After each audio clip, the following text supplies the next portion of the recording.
अस्सलाम वालेकुम, welcome to my channel cooking and remedies with Sana Adeel. मैं हूं सना अदील।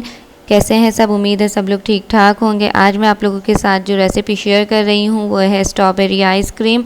और अगर आप लोग इसी रेसिपी को फॉलो करके बनाएंगे तो आपकी आइसक्रीम भी इतनी ही ज़्यादा अच्छी और मज़े की बनेगी जैसे कि नज़र आ रही है। चलें जी, शुरू करते हैं। मैंने विपिंग क्रीम ली है 1 कप। इसको मैं बीट कर लूँगी पहले लो स्पीड पर 5 मिनट तक, और उसके बाद इसकी स्पीड को हम कर देंगे हाई, और हाई स्पीड करके मैं इसे 8 से 10 मिनट तक बीट करूँगी। तो आपने भी इसी तरीके से करना है। जब 8 से 10 मिनट हो जाएंगे और हमारी इस तरीके से विपिंग क्रीम हो जाएगी तो आपने बॉल को उठाना है और बॉल को इस तरीके से टर्न करना है। और ये देखें, ये जिस तरह से बीट हुई है उसी तरीके से है, तो मतलब हमारी विपिंग क्रीम रेडी है। तो अब मैं इसमें कंडेंस्ड मिल्क डाल रही हूँ 1/2 कप। ये होममेड कंडेंस्ड मिल्क है। और इसी के साथ जो है मैं इसमें डाल रही हूँ स्ट्रॉबेरी प्यूरी। मैंने 8 से 10 स्ट्रॉबेरी लेकर उनको ग्राइंड कर लिया था, तो इसकी प्यूरी बन गई। और इसे हम मज़ीद जो है 2 मिनट तक बीट कर लेंगे। कंडेंस्ड मिल्क की रेसिपी अगर आपने देखनी है तो उसका लिंक मैं डिस्क्रिप्शन में और आई बॉक्स में दूँगी, आप लोग देखें, बहुत ही आसानी से बन जाता है।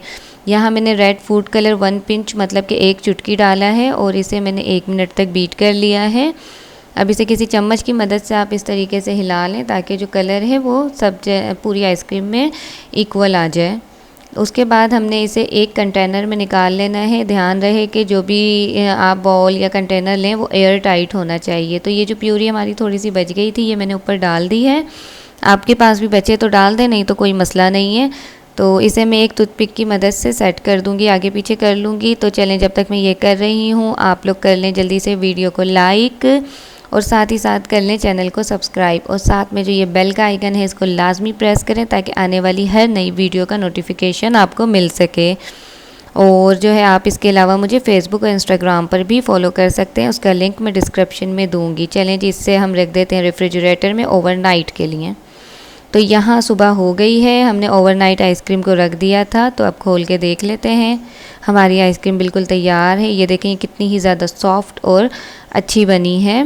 बिल्कुल भी इसमें बर्फ़ की तह नहीं जमी है। अगर आप लोग भी इसे एयर टाइट कंटेनर में रखेंगे तो बिल्कुल भी बर्फ़ की तह नहीं जमेगी, और इतनी ही ज़्यादा ये सॉफ्ट और अच्छी आइसक्रीम बनेगी। और हमने इससे ओनली 3 इंग्रेडिएंट्स से इसे बनाया है। रेड फूड कलर जो है वो ऑप्शनल है, अगर हो तो डालें, ना हो तो ना डालें। वीडियो अच्छी लगी है तो वीडियो को लाइक करें, चैनल को सब्सक्राइब करें। अपना बहुत ज़्यादा ख्याल रखें, मुझे दुआओं में याद रखें। अल्लाह हाफिज़।